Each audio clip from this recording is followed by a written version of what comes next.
What's up, everybody? Dark 1985. There's levels to this.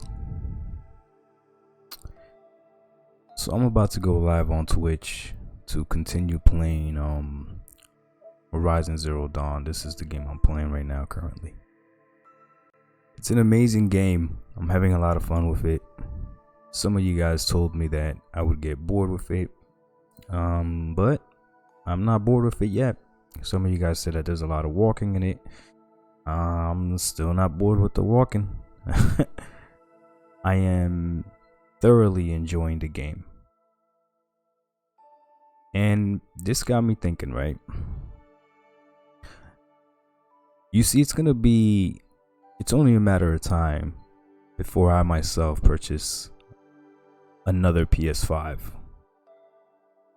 And I say another because I purchased one for my son. Now, I believe that my son is using the PS5 very differently than the way that I would use it.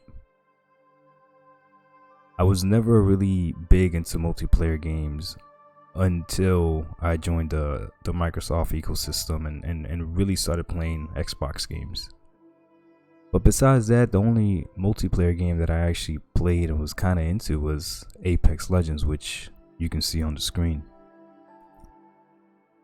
My son has a PS5 and 95% of his time is spent on Apex Legends.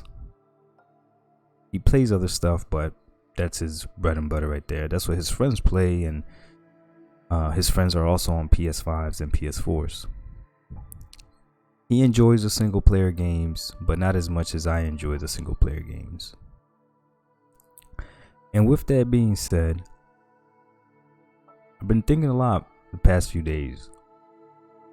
Had my fun. I trolled a little bit, with the Just Beat It song and everything, as I like to have fun, but now I'm sitting here just, with my gamer brain thinking about the possibility of what could happen.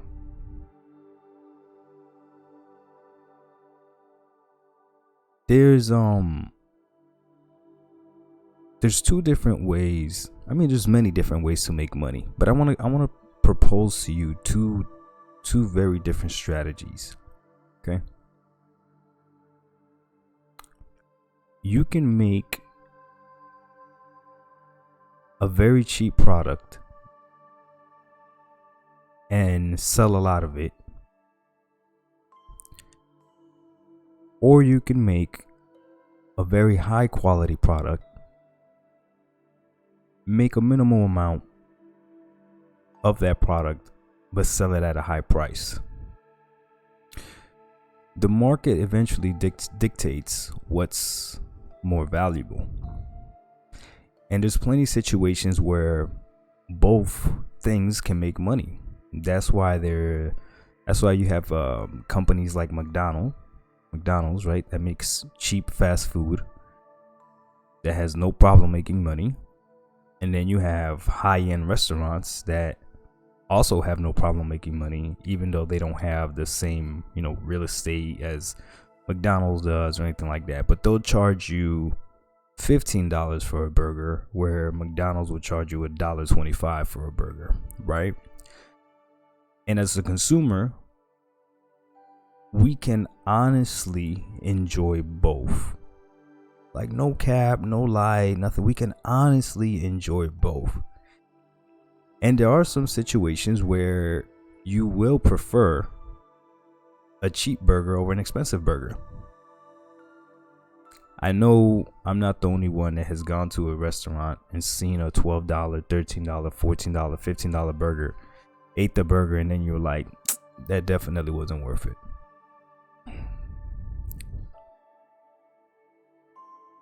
And then there's other times where you'll go to McDonald's and you'll buy that $1.25 burger, and you know exactly what you're getting, you know exactly what you're expecting, and you're satisfied with that purchase.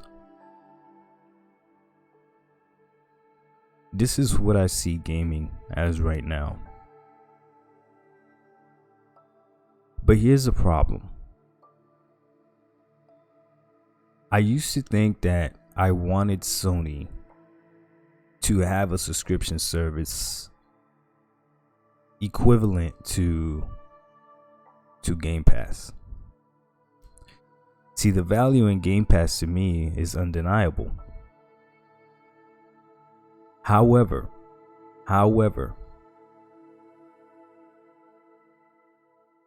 if Sony does something like Game Pass and it jeopardizes anything that has to do with the experience of playing a Sony exclusive, then even myself as an Xbox fan, I don't want that to happen. This is my PlayStation 4. Look at the games that I have downloaded. I don't really play this. I just downloaded it to play with my son. But what I have downloaded for the most part are exclusives. You see, I understand that this machine, that the PlayStation, is mostly going to be used by me for the experiences that I cannot experience on the Xbox.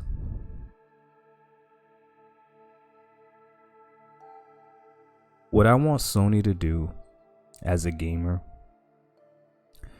is I want Sony to continue what they did with the PS4 and have amazing exclusives. To the point where there's so many great exclusives on that PS5 that I have to say, okay, I'm gonna buy it. But that value has to be there. And that's why I go back to that $15 burger. You see, Ratchet and Clank Rift Apart, to me, was a good game. It was not a bad game. Listen to what I'm saying. It was a good game. Definitely recommend it. But I was not satisfied with the $70 purchase for that game. That's where the difference is. This game right here, Horizon Zero Dawn, right now that I'm playing through it, if you would have told me that you paid $60 when it came out, oh man, I could see why. Really enjoying it. This game right here, if you would have told me you paid $60 when it first came out, definitely worth it. Definitely satisfied.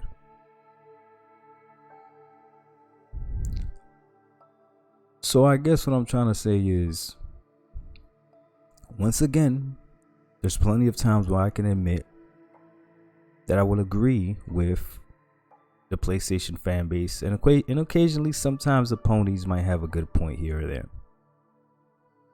There's a difference between a pony and a fan. Huge difference.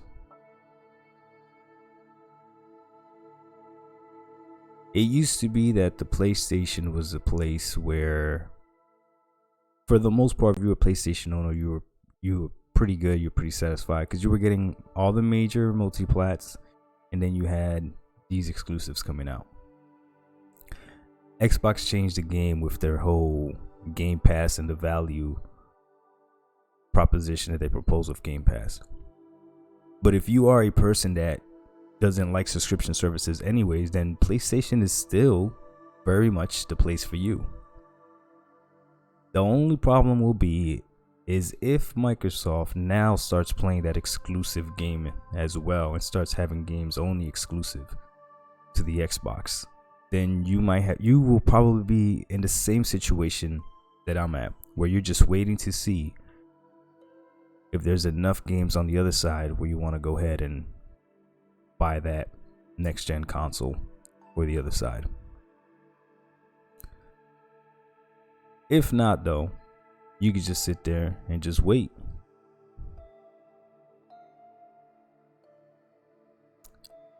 I don't know what Spartacus is. I don't know if they are actually going to try to compete with Game Pass. I know a lot of people say that they're not.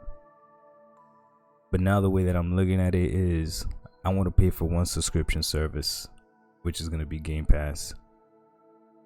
And what I want from Sony is great titles that can't be denied, that I get to pick and choose which one I'm going to play. That's what I want. So perhaps Sony does become the exclusive machine. Maybe that is the answer for the next gen. Maybe it's not for them to compete blow for blow.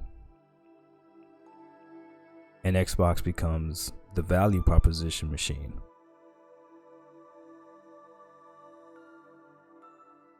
This is what Sony has to worry about, though. If somehow, some way, Xbox figures out how to be the better value and the better quality, then we got trouble, Jack. But until then, these are just my opinions.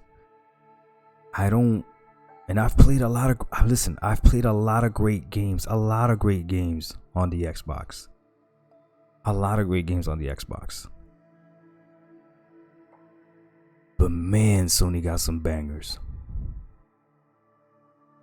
Sony has some amazing titles, and they can do a lot with these IPs. Yeah, I get it. The whole one and done argument. But one and done could still be amazing. I don't know. I think this year is going to be a lot more interesting than I thought. Because from this point on, I'm going to be looking at these Sony exclusives. Especially at that $70 price point. They can't just be good. They got to be great. And why would I expect anything less from Sony? Right. I think Sony fans could agree with me. Why would we expect anything less from Sony? So we'll see as the year progresses. We'll see how Forbidden West does. We'll see what other Sony exclusives come out. And yeah. Hopefully it's just a matter of time before everyone is enticed to purchase a PS5. I think Xbox has solidified itself with the value proposition. But again, if they start coming out with quality games to rival, like legitimately rival all the exclusives on the PlayStation, that might be a problem. This was not a fanboy video. This was just me legitimately talking. Not even trying to entertain you guys. Just giving you my thoughts. So on this one, I definitely want sincere opinions from both sides. From the Xbox fans, I want sincere opinions from the Sony fans. And yeah, let's see what happens.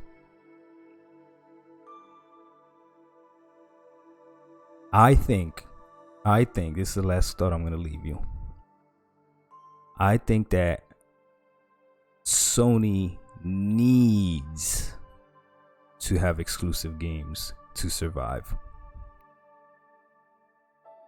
I don't think Microsoft or Xbox is in that boat. They don't need to make their games exclusives.